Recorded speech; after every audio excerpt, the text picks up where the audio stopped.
Hey guys, winter meetings is about to happen. What are the Astros going to do now that Willy Adames is off the board?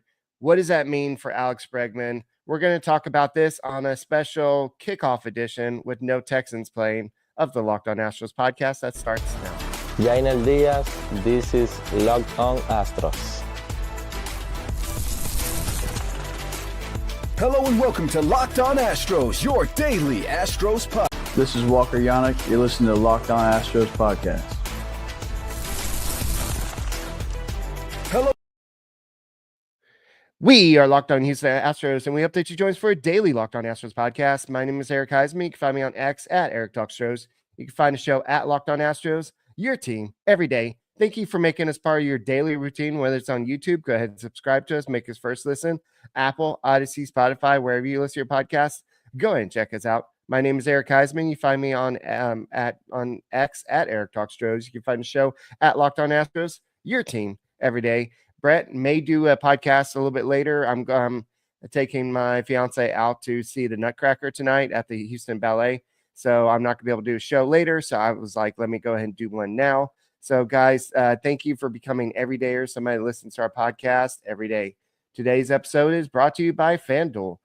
Go ahead and get the Christmas season, holiday season started with a big return. New customers can place a $5 bet, and you'll get started with $150 in bonus bets if you win your first $5 bet. Visit FanDuel.com to get started today. So, guys, morning, everybody. I know it's a little bit early. I know Brett did a late night podcast last night.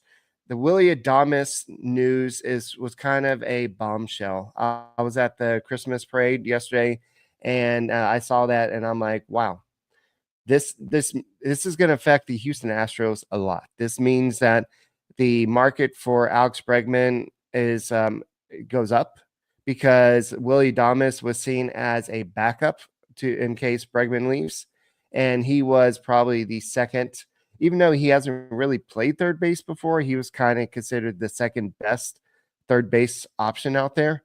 Now he's no longer there. So if you're looking at who's the next best option in terms of free agency, it's Makata. This is a guy that's generating, according to reports, a lot of interest.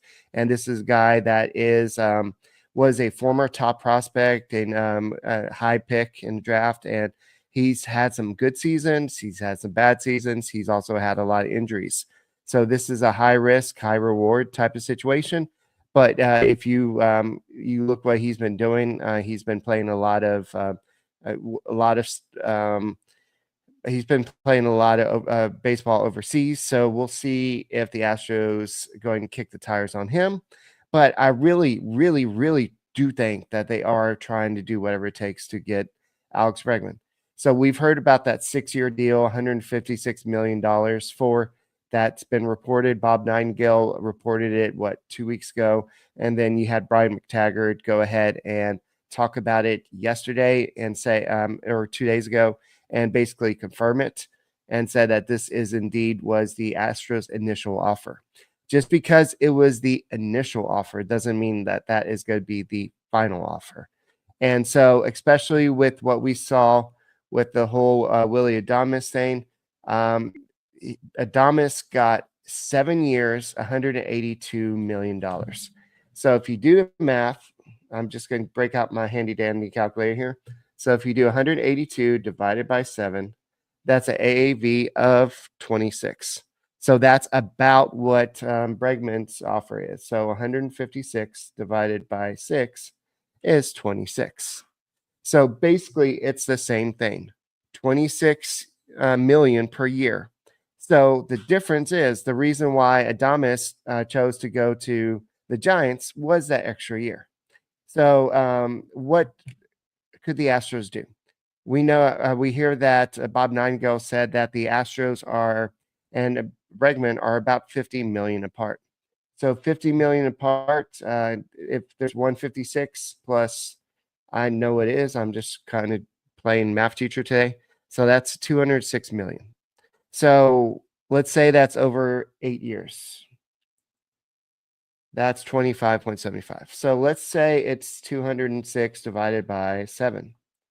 That's 29.42. So that could be what they're looking for. But let's just say the Astros are dead set. We're not going to go above 6 years. We're not going to do that. So if you want to bring back Alex Bregman, you may have to just, okay, here, Bregman, we love your leadership. We love your bat. We love your clutchness in the playoffs. We love everything about you, your grit, your leadership in the clubhouse. We want you back. We're not comfortable going more than 6 years. So here's what we can do. We offered you 6 years, $156 million. We're not comfortable going beyond 6 years, but here's what we could do. You want to get to about 180 million. So let's do 180 divided by 6. How about we give you 30 million per year or something like that? Maybe not even that much. So let's see if we can maybe do 175 divided by 6. Maybe 29 million per year. So maybe in order to get Bregman to accept a 6-year deal, maybe they have to raise the AAV, how much they pay him per year. They could also have some maybe type of team options at the back end of the deal. Say, okay, well, Bregman, we know that you want that 7th year, maybe that 8th year. Maybe what we could do is we can say, hey, we can have either mutual options for your 6th and 7th, sorry, your 7th and 8th year. That way, if both sides want you back, we can have it at maybe 26 million or some agreed notion. So I think the Astros can make it work. And even Bob Nightingale in his article today, he said that there is a desire on both sides. Let me find it. He said that there is desire on both sides for him to come back. And so everybody, he said teams everywhere are being linked to Bregman, but the truth is that the Astros badly want him back, and the feeling is mutual. The trouble is that they're about 50 million apart. The Astros have a 6-year deal worth 156 million sitting on table, 5 million more than third baseman Matt Chapman received from the Giants, but 26 million less than Adames. And Bregman is seeking in excess of 200 million. The Astros are expected to enhance their offer, but will it be enough to convince Bregman to stay? So that's basically what Bob Nightingale said. And that's basically what I'm saying. They're going to have to increase their AAV if they want them to. So there's no better options out there. Yoan Moncada, if Bregman decides to go somewhere else, Yoan Moncada is a good stopgap. Maybe bring him in for a 2-3 year deal, see what happens. But he's not a guy that their Astros are going to go out and sign a 5-year deal to. So I just don't know what you're going to do it. So Tiki says, screw it. Let's just give him where is it? Let's just give him a 7th year. We kept Biggio around, guaranteed it was to reach 3,000. Yeah. So I think Bregman, I thought Bregman, of all the people, would be the guy to stay. And I still think that there's that mutual desire. I don't think he wants to go anywhere, but he does want the money. This is his last chance to get his big payday. He knows that in 6 years, his 7th year from now, he may not be the same player he is now. So this is his last chance to cash in, so to speak. So I think that he is trying to do what he can to get as much money as he can. So I think maybe if you have the team options for the 7th and 8th year, maybe that could be a situation, or maybe a incentive. Like if you have X amount of home runs in your previous 3 years or X amount of RBIs, you can have something that some type of if you reach this number, then your 7th year will automatically trigger or something like that. So there's got to be some way to make that 7th, 8th year work for Bregman. But I just don't think that the Astros are really going to go too far. So, guys, we'll go and continue this conversation. Thank you for making Locked On Astros podcast your first listen every day. Whether it's on YouTube, go ahead and subscribe to us. Make us first listen on Apple, Odyssey, Spotify. Wherever you listen to your podcasts, go ahead and make us your first listen every day.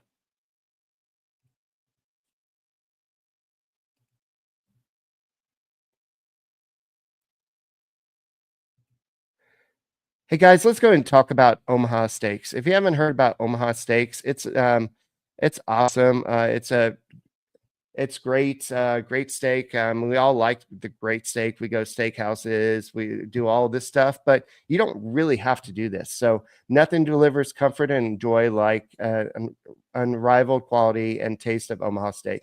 This year, skip the holiday hustle and bustle and save 50% off site-wide during the cyber sale at omahasteak.com. Plus, get $30 reward card when you shop early and score the extra $30 off with the promo code MLB. From legendary steaks to mouth-watering desserts and more, save 50% off site-wide with the cyber sale at omahasteaks.com.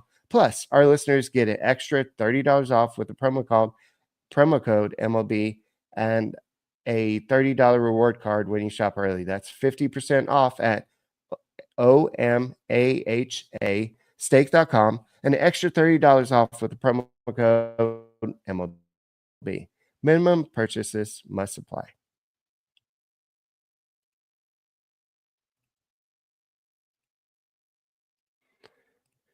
Hey guys, thank you for making Locked On Astros podcast your first listen every day. Whether it's on YouTube, go ahead and subscribe to us. Make us first listen on Apple, Odyssey, Spotify, wherever you listen to your podcasts. Go ahead and check us out. So I know that we're talking a little bit about Alex Bregman, and I know that some people are like, okay, we're fine. Let's just let him go.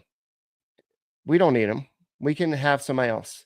Well, the problem is if you let Alex Bregman go, who are you going to replace him with? You can replace him with a young kid, but what is that going to do to your team overall? Do you really want to replace him with Shea Whitcomb? Shea Whitcomb probably has a bright future, but he hasn't really proven anything at the big league level. Bryce Matthews is possibly going to be a third baseman in the future, maybe, but does he have the arm to play third base? So there are some things about this that you don't really have a Jeremy Pena. You don't really have somebody to really replace him at the moment. So to lose somebody like Alex Bregman at this time when Jim Crane keeps on saying, well, as long as I'm the owner, the window of winning will not close. The problem with the window of winning not close is you can't always have a good team. Eventually, winning is going to catch up to you because that's what's happening right now. The Astros farm system is so drained right now because you've had to bring up so many players quickly. Then you've also had to trade players. You've had the scandal where you've lost some, I think, 4 picks because of that. And you've also lost because of Josh Hader, also some other signings. You've lost some draft picks. So the Astros farm system is not as strong as some other teams. So you see, then you have some teams like the Dodgers that are just going out and just going on and spending like crazy. So it's just what the Astros are doing right now is they're being patient. They're waiting out Alex Bregman. But the problem with that is if Willy Adames was a guy the Astros were looking at as a backup, he gone. So now who's your next backup? You can't keep on waiting these guys out because they're not going to. The Astros have a good team. They're already a favorite team to go back to the World Series next year. But you can't keep on waiting these teams out. And if you want to trade somebody like Framber Valdez, and I know nobody wants to hear this, but if you want to trade somebody like Kyle Tucker, you're going to lose Kyle Tucker and Alex Bregman in the lineup. That's going to hurt. Who are you going to replace them with? That's the scary thing. So this is the wrong one. Sorry, let me put the right one. All right. So will Crane and Brown go out of their comfort zone? That's the thing that we need to talk about.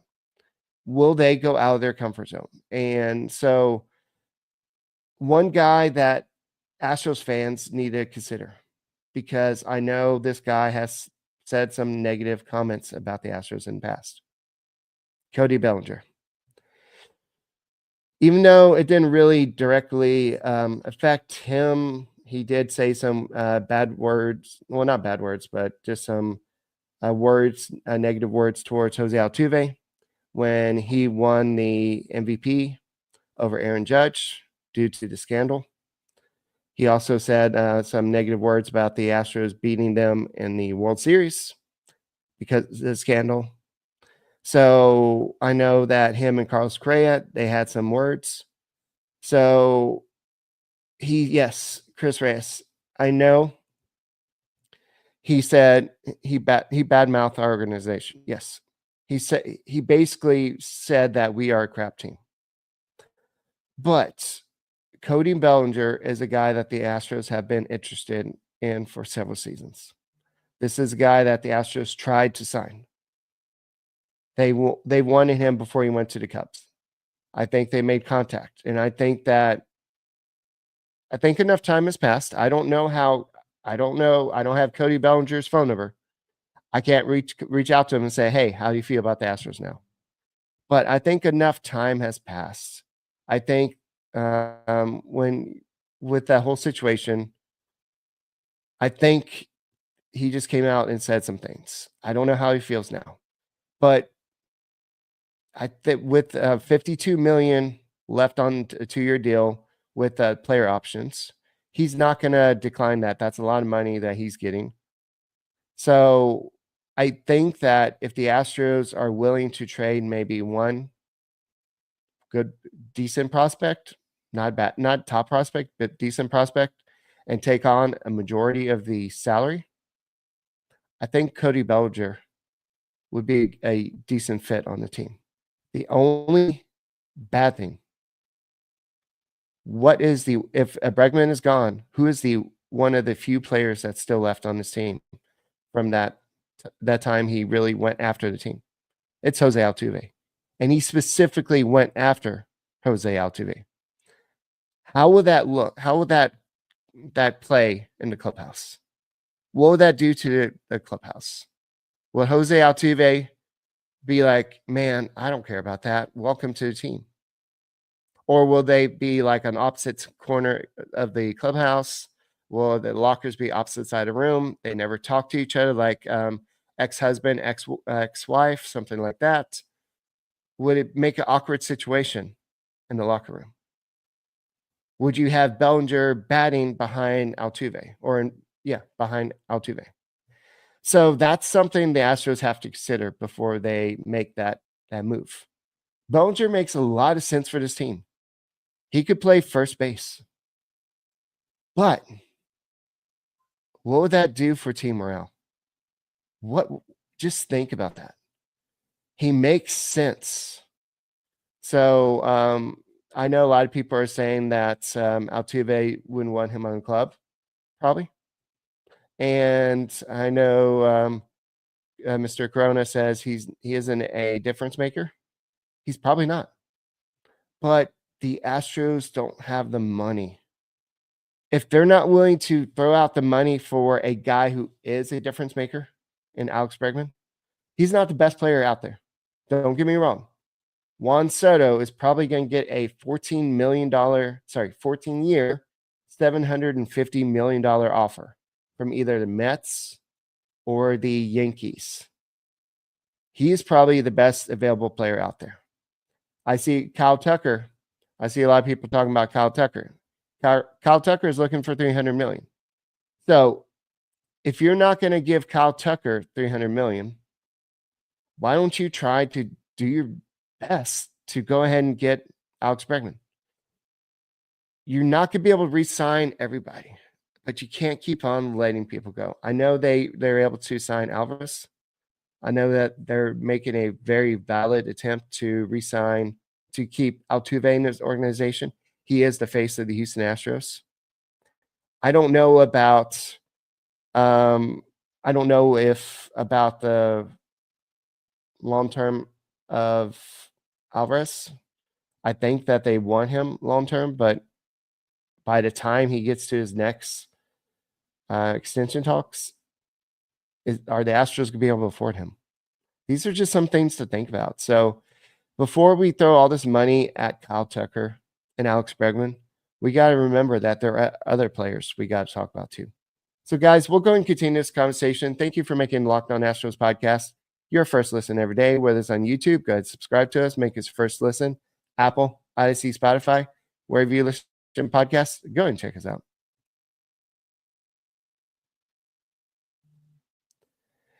Hey guys, let's go and talk about FanDuel. Have you heard of FanDuel? Well, with no Texans this weekend, you can't really can't go out there and bet on Texans, but you can go ahead and bet on whatever NFL action you want with FanDuel's number one sportsbook, which is FanDuel. Because right now, new customers can bet $5 and get $150 in bonus bets if you win. The FanDuel Sportsbook app gives you everything you need to place live bets in NFL all in one place. So when you have a hunch in the middle of a game, if you think that they're going to get so many touchdowns, the Texans or whoever, the Patriots or whatever your favorite team is, you could go and do that. You could check in the latest stats, view live play-by-play, and so much more on the same page where you place your bets. Just visit FanDuel.com to join today. You'll get started with $150 in bonus bets if you win your first $5 bet. That's FanDuel.com. Never waste a hunch and make every moment more of FanDuel. It's the official sportsbook partner of the NFL.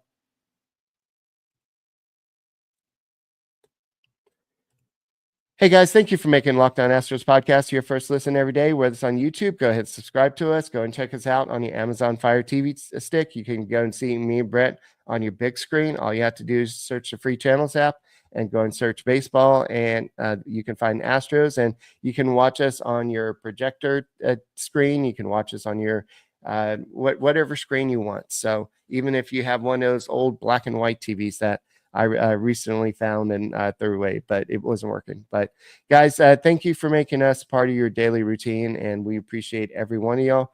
Yes, we will be here all off season talking about stuff, but right now, this is the fun part of the off season. This is the winter meetings, and this is where you have all the GMs, I don't know if all the owners, but you have a lot of the free agents. You have the Jerry Maguires, and I forgot what the football player's name was. And all the players are like, show me the money, Jerry. Show me the money.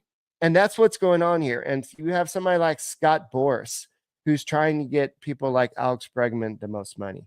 And I talked about this the other day about why the Phillies are a good place for Bregman to go. His bat would fit very well there. In that lineup, a lot of players that are just like him.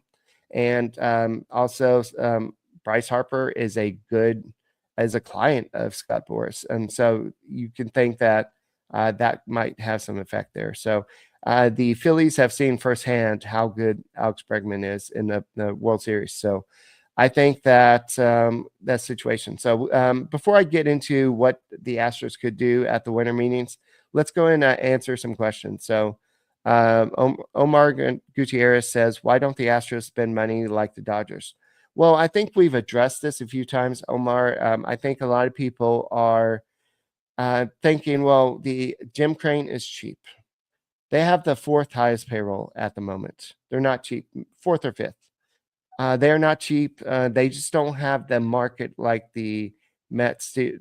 I don't know if the Mets even have the markets like the Yankees or the Dodgers. The Mets just have an owner that's okay spending the money. But you have the Yankees. The Yankees have nationwide appeal. I don't know if you've ever seen one of those fanhood like maps. They go everywhere. There's Yankees fans everywhere. So if there's not a baseball team there, there's Yankees fans. How many of y'all have gone to an Astros versus Yankees game at Minute Park? There's a lot of Yankees fans in the Houston area. Same thing with the Dodgers, especially with all the now with Shohei Ohtani in Dodger blue. You've got a lot of international appeal. So it's just you've got the Dodgers are a big market appeal. So not only do you have more jersey sales, you have more people advertising with the Dodgers. There's just a lot more money coming in to the Dodgers than there are to the Houston Astros. And so the Astros are kind of I'm not going to say that they're a mid-market team, but they kind of are. They're kind of a mid-high. They are a good organization. They play good baseball, but they're not a big market. So you don't have the big revenue like most teams do. And the the fans, this is not a knock against anybody, but as we saw during the process, if you're not winning, people aren't going. And so Jim Crane is aware of this. And so that's why he wants to keep a winning product out there. And so that's part of the issue. So, yes, like Linda says, LA is a big market team. So I know that there is a way that the Astros can increase it, that they're kind of standing. I know that Roki Sasaki is officially expected to be posted on pretty soon at the winter meetings. And so that means that he's going to be able to be signed sometime after January 15th. So that means that he can go sign with anybody. I know the rumor said that he's likely going to become a Dodger because everybody becomes a Dodger. But apparently, according to Michael Schwab, and he said that the Astros are interested, but do they have the money to the international money to do it? So that would be my only question mark. And you would think that Sasaki would want to be at a West Coast team because it's closer to where he's from. So I don't know if that's an option, but that would increase the Astros market. Like if you get an international star like that, then you can get more people. So I know Roki's not coming here, but just something that. So what about Seon Kim? I don't know how to say his name, so if I butchered that, I apologize. But that is another option. So that is something that you can. I believe he's an infielder. The Astros or infielder, or outfielder, but the Astros can increase their market appeal by signing some more international things. But it's more about right now. I think they're just waiting on Bregman, and there are some other options out there. So you got somebody like Carlos Santana. I almost said Carlos Carrasco. He's a pitcher, but Carlos Santana, he's older, but he's still producing. I believe he's 39 years old, but last year he had a 2.5 WAR. He had 23 home runs and 71 RBIs. He's a guy that you could possibly sign for. He's 38 years old, sorry. But he's somebody you can sign for 1 year and maybe just give that. You can kind of platoon him with Zenzo at first base and maybe have him at DH sometimes. That way you can have Zenzo in the lineup sometimes. So that is a low risk, high reward type of option. Last year, he only had he only was signed for $5.25 million. So I'm pretty sure you can get them for pretty cheap. It's not something you have to invest a lot. I don't know what I don't know what the Astros are gonna do. I know there's interest in Bellinger, but I don't know how the clubhouse is gonna feel on that. But we'll see what happens. So I don't know. I know y'all are mentioning Trevor Bauer, and it's not that I'm totally 100% against Trevor Bauer, but it's just I don't think teams are gonna do that. I think that I would be surprised if any team resigns Trevor Bauer, and it's just I think that there's just so much that there's just a reputation, even with what happened and him being declared innocent, whatever, there's just a reputation with him. And I just don't think that anybody's going to sign him. So I know he's a good pitcher, but I just think that it'll be a clubhouse issue and it'll be especially with everything that's happened with the Astros. I just don't think that that's something that they would do. So I think, I do think that, like Johnny says, I do think that you'll see Justin Verlander resign. I don't think it would be for a lot of money. I think that he's going out there asking other teams. I wouldn't be surprised if JV's at the winter meeting saying, "Hey, you want me to come pitch for your team? Okay, give me $20 million." Everybody's looking at him like, "Did you see your record last year? How many games did you pitch? We'll have you come pitch for maybe $5 million, but we're not going to give you that." So I think at the end of the day, he's got to rebuild. He's got to show that he still can pitch. And I think he's comfortable in Houston. So I wouldn't be surprised that he comes back. but I don't think that he's going to get a huge contract. And you can never have too much pitching depth. Kikuchi, I really hated losing that guy. But the Angels just saw something that the Astros did, and they went out and paid a lot of money for him. So I just think that they did a good job there. So, yes, I don't think that – yeah, I know Bauer is probably matured and everything, but I just don't know if teams are going to take that on. So, with the winter meetings, what's going to happen for the Astros? I think what they're going to do is they're going to sit down with Scott Boras, and they're going to say, okay, what can we do to make this happen? We want Bregman back. What can we do? And if they can't find a middle guard, so if they're $50 million apart, why can't we just cut the difference in half and just say we'll meet you halfway at 175, and we'll give you a option for that 7th year. So let's say it's 175 divided by 6, so that's $29.2 million about, and we'll give you a 7th year team option for about $29 million. Bregman, you want to stay in Houston? You want to try to be Astro the rest of your career? Maybe he'll take it. I don't know. I don't know what Bregman's looking for, but the Astros, if they really value him for his team. So we'll see what happens. So guys, that's all I got for this Locked On Astros podcast. Go ahead and make us your first listen on Apple, Odyssey, Spotify. Brett might come on later, and we'll see you tomorrow. And go Astros.